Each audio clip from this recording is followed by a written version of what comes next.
Hello and welcome to the Power of Charms interview series. We have fun and exciting guests, powerful women doing wonderful things in the world. And I have a really fun person today. Her name's Tyler Butler. And I have known Tyler, oh my gosh, for about 20 years. She was working for Arizona Humane Society, which was my first account when I started Charity Charms. And so we met there, and then I've seen her go off on all wonderful, wonderful things. You've gone into the corporate life, you've started your own business. But the thing that really hits me about Tyler is she's integrated all this together and really knows the subject of cause marketing and ESG. And I think for our listeners today, I haven't had anybody on talking about that. So with that segue, I'm going to introduce Tyler Butler. Tell us all about ESG, what it means, and what's happening. I will. First of all, we really have known each other that long. I know. It's crazy to think about it. I remember the first event at the Phoenician and Charity Charms having a big booth and big splash. And yeah, so it's crazy how life has kind of shifted and grown and gone by so quickly. We were babies then, right? We both were babies then. What do you mean?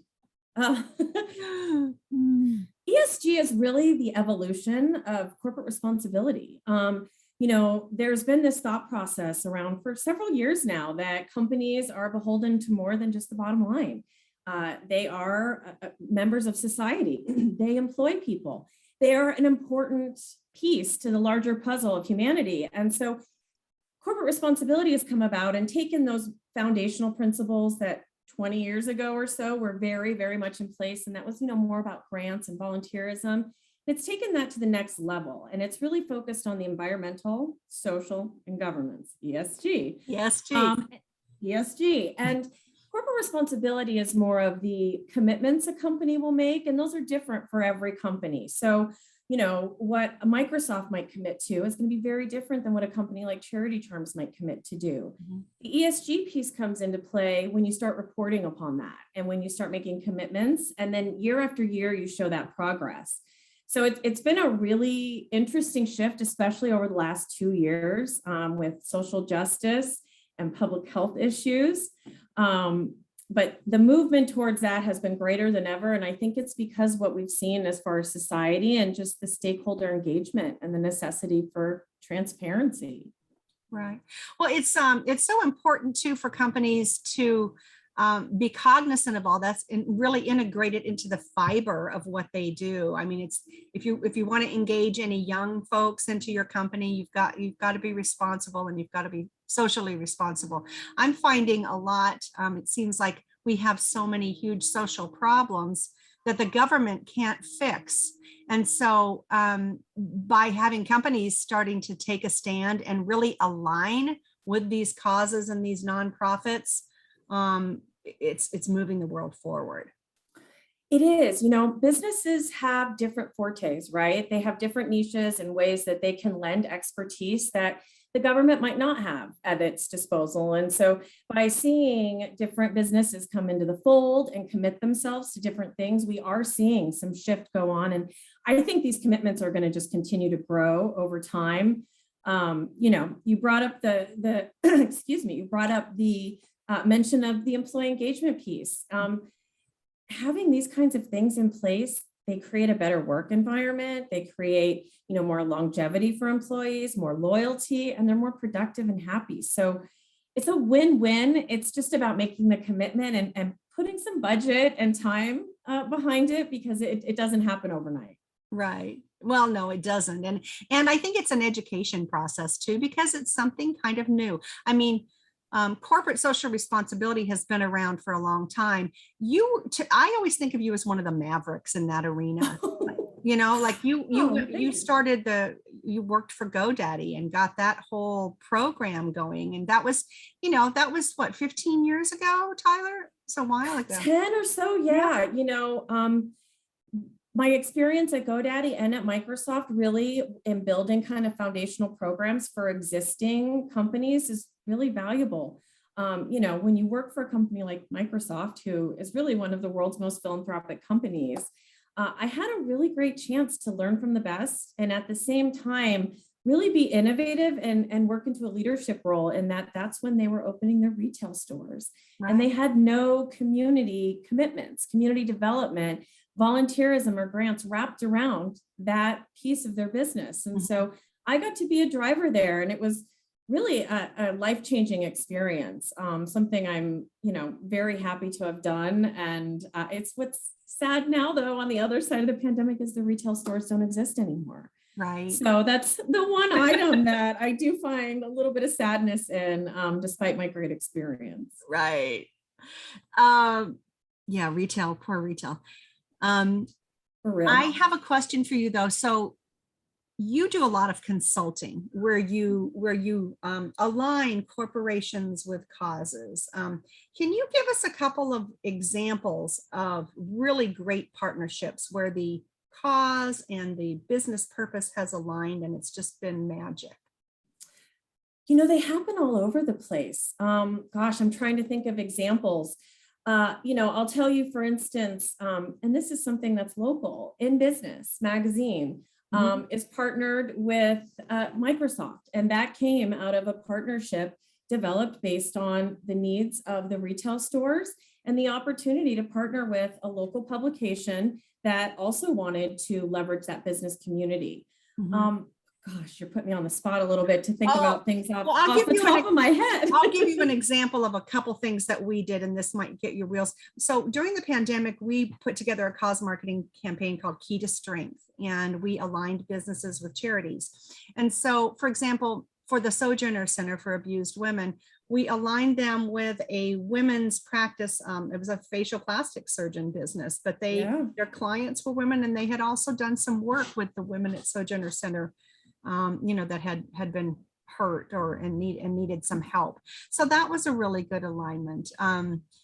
Let's see. It's so based on the company itself, what the company does as a business, what their expertise is in. I'll tell you, I work with a company named Aventive right now, and at Aventive, they provide communications for government and penal systems. And so looking at opportunities for social justice and working with causes that serve that community has been integral in making some change in that space.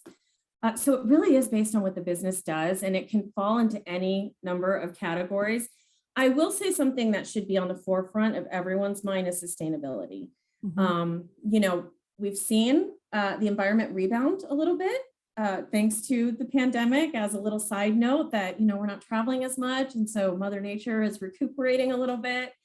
But having that in mind and understanding how to get your footprint rating, and also understanding how to mitigate that and make changes and make improvements, I think that's going to continue to be super important for businesses regardless.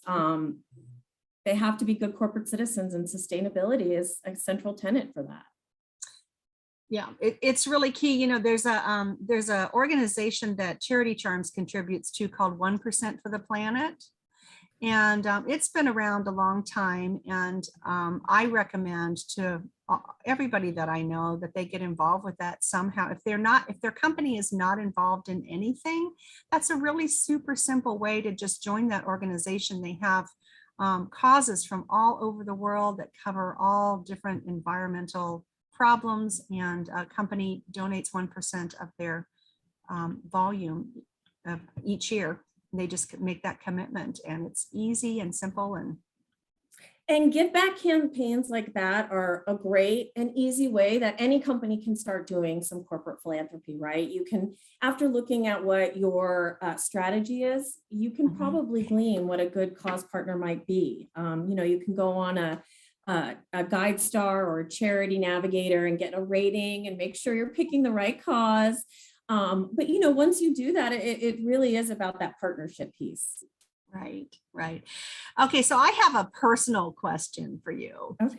Because I've seen you grow all these years. I've seen you work for nonprofits. I've seen you work for corporations, and I've seen you go out on your own. So that's huge. You've done so many things. What have been the biggest hurdles in your career, and especially going out on your own after working for big companies? Well, there is something to be said about having the camaraderie and working at a company. I will say that was something that during my time consulting, I missed, so much, is just having that connectivity, which has changed regardless based on where we're at after the last year and a half. But at least it's put everyone on that same kind of playing field where we all get that the connectivity might not be there. I want to say it's the quick progression of my industry and field and niche. It's been really hard to keep up, as things have continued to evolve. We have GRI standards in place now. And so you have to be certified with that to really understand how you should report against things for a company for that ESG report. The sustainability piece and learning how to go through a global greenhouse inventory. All of these things keep getting added on into the corporate responsibility bucket that, remember, at the beginning, it was kind of just volunteerism and grants. Right. and everybody feeling their way. Yes. And everyone finding their way, and things have been added slowly. That makes sense in this bucket, that need to be in this bucket. But nonetheless, the professionals that have been working in this space for a while, we're working to keep up because we're also working in this space every day. So I have found that to be challenging, generally speaking, just as a CSR professional. Okay, so tell me, I know that you you always continue your education, and you've kind of taken advantage of the pandemic to, maybe if there was any downtime, you earned a few new degrees, didn't you? I to did. Add to your repertoire. Tell us some of the things that you did. Well, pre-pandemic, I had a really sweet gig lined up. Based on, the pandemic, like so many companies, that role was put aside. So I did have time. And I really feel like I used it to my advantage. I did get GRI certified, which is a whole process to go through. I have completed the Boston College program for corporate citizenship, but I also specifically did some sustainability work through Stanford's online school and some public policy work through the University of Virginia. So I found it was really interesting as the pandemic was kind of easing in and we were getting quarantined, that so many education providers, it's almost like they knew something was coming or they were ready for it. But they launched so many programs and offerings, and there was so much communication, at least that I was seeing through the channels and organizations that I'm a part of. And it made a lot of sense, right? To capture some of this time where, you're kind of stuck in your house and leverage it to push you forward on the, other side of the pandemic. So I feel like that was really valuable to me. I know it definitely has been valuable over the last year and a half since I've been back into a full-time gig. But I'm grateful for that time. And I hope other people used it wisely as well. Yeah. But just interesting. Better themselves, or yeah. So many people launched new careers or a side gig, or like you did, bettered themselves and educated themselves. So I hope that most people looked at the pandemic and are continuing to look at it as an opportunity instead of a chance to eat bonbons and catch up on your favorite TV, which I have done a little bit of. I mean, let's be honest, Tiger King was a thing. There are some things that we had to tune into that were guilty pleasures. But I would be of the same mindset, whether it's getting in better shape or, moving your career forward, or like moving your business into a whole new direction with podcasts and new opportunities, a book. Yeah. I think doing things that grow and develop, especially with this free time that we were given, I feel like we're never going to have something like that again in our life, or let's hope not. Right. But given that we were given this free time, it makes sense. It does make sense. Okay, speaking of free time, what does Tyler Butler like to do for fun? I see you on Facebook. Seems like you used to travel like a banshee. Yeah, I mean, when the world was a different place, I traveled to a new country at least every year. I've gone to, a dozen or so by myself. I love to travel. I've, in the last year or so, gone to several places in Mexico. So I kind of got to do a little bit more travel in that part of the world. Really, it's about spending time with friends and family as much as possible, especially these days, because I think there's been some reprioritization, at least in my life. I enjoy dining around town at our awesome local homegrown restaurants, concerts, any kind of sporting event, and Pilates. I love my Pilates. I'm all about my Pilates. It has definitely been something that has helped me keep my sanity a little bit through the pandemic, if that's possible. But yeah, I think that kind of encompasses my favorite things. And of course, philanthropy and charity. It's always going to be a soft spot. Yeah, I mean, philanthropy and charity is just kind of woven through your heart and your life. It's so obvious. And I'm going to segue that into, because we are a charm company that loves to focus on symbols that mean things to people. If there is one symbol in your life that really depicts who you are and what your loves are, what would that be? And I know this might be pretty basic, but I love the heart. As I create brands for companies, it's interesting because, you'll want to work in some kind of symbol into this charity related brand for the corporation. And a heart is inevitably the easiest thing to translate across as far as caring and giving. And I just like the sentiment behind the heart. I feel like I am a very caring person. And so I will sign my name even with a big tie and a big heart on it. So I do carry it throughout my life, whether it's in my work or my signature or, and just things I love. It's funny because here's my logo, Charity Charms. And Yes. when I was designing my logo and my company, a heart just seemed like the right symbol to use. Yeah. And I mean, I think the heart means so many things in so many different cultures. It can be romantic, it can be about giving, all kinds of things. So I love the fact that you chose the heart, because I think that is the perfect symbol for Tyler Butler. Well, and design wise too, and you know this better than anyone, you can do so much with it, right? Oh yeah. It can be flat, it can be more rounded, it can have all different color characteristics or sizing or shape differences. So I also think it's really mutable, which I tend to like things that have that kind of quality to them. So hearts are great. Yeah. Well, and you must have fun working with the companies that you do. I mean, we have a similarity there, because I believe in branding, and branding is, well, we're just doing a project for this charity. Are you familiar with Project Cure? Have you ever heard of them? Oh yeah, big time. Okay, so They we do are good just stuff. doing fabulous custom bracelets for them. Let me show you this.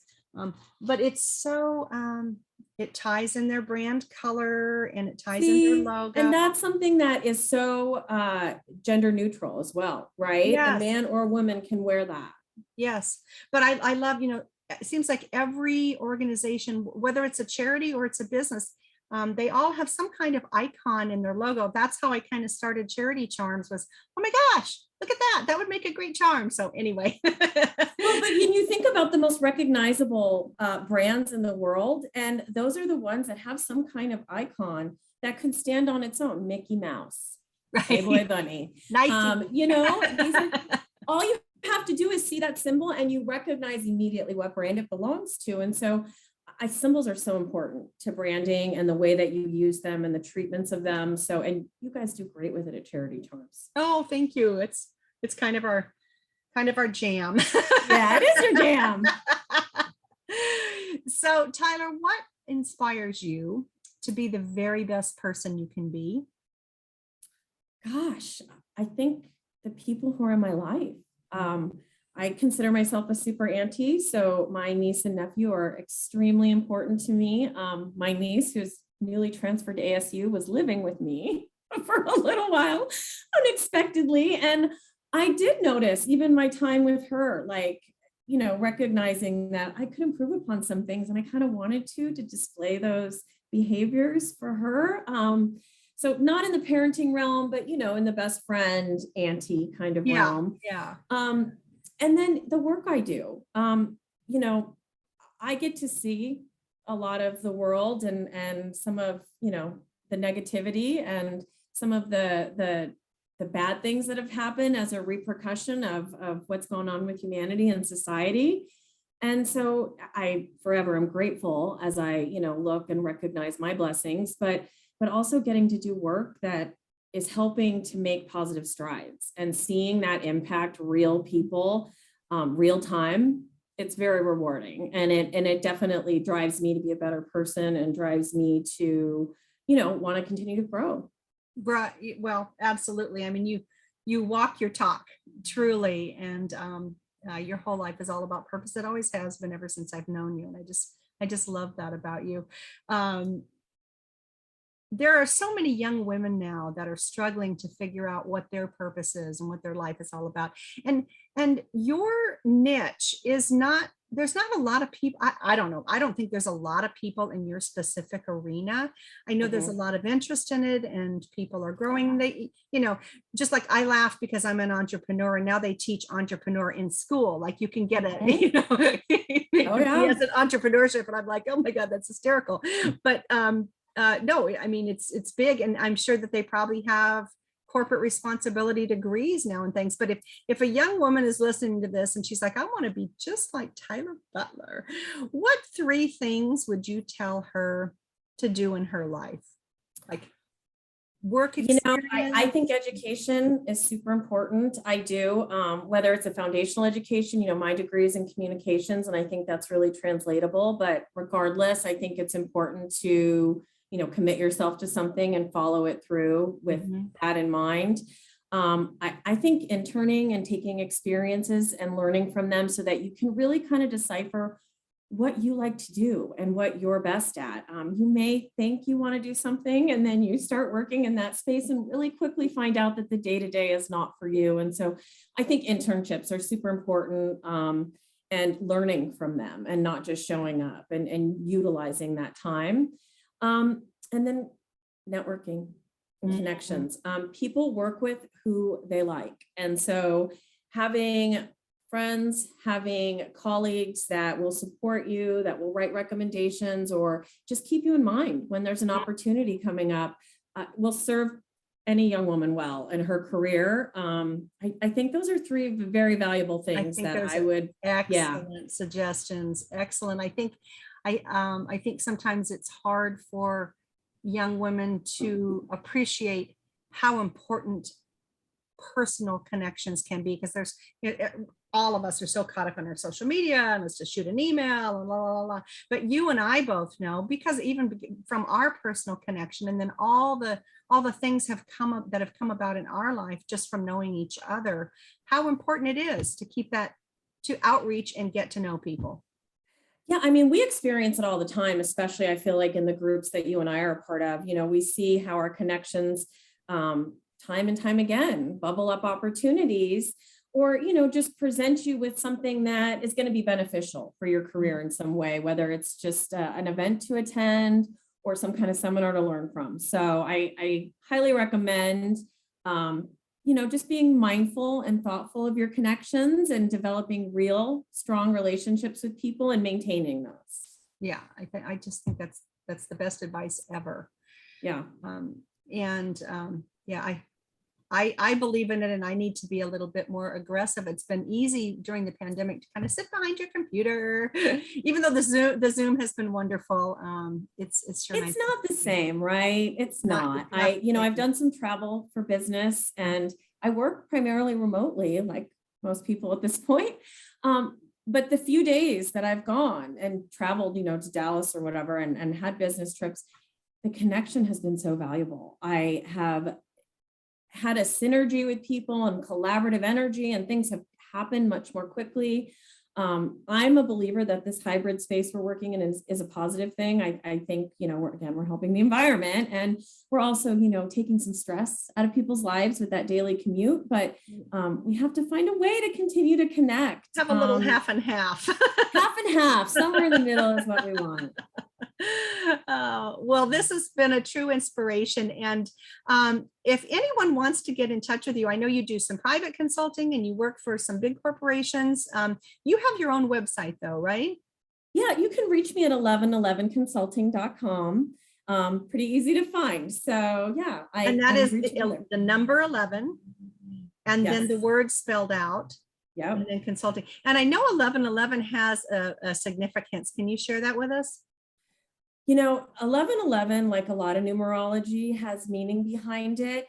It's forethought, it's altruism, it's a lot of positive tenets that I feel like relate to what I do as a professional. And so that's why I named my company that. And it's funny because as I've named it that, I see 1111 popping up so much more. And I'm more mindful of numerology. So yeah, there's a lot of positive principles behind 1111. Yeah, I love that name, and it fits who you are and what you do so well. So Tyler, thanks so much for your time today. I am looking forward to the day soon when you and I actually get to physically give each other a hug. Yes, yes, yes. When we get to see each other again. Yes, I am too. We're going to have to get Deborah and our whole gal group together and everyone just go do something fun. It would be really great. Make it happen. Make it happen. Well, thanks again, Tyler. And thanks to all of you listening today. Make it a charming day, and stay positive and carry on. Thanks, Kay.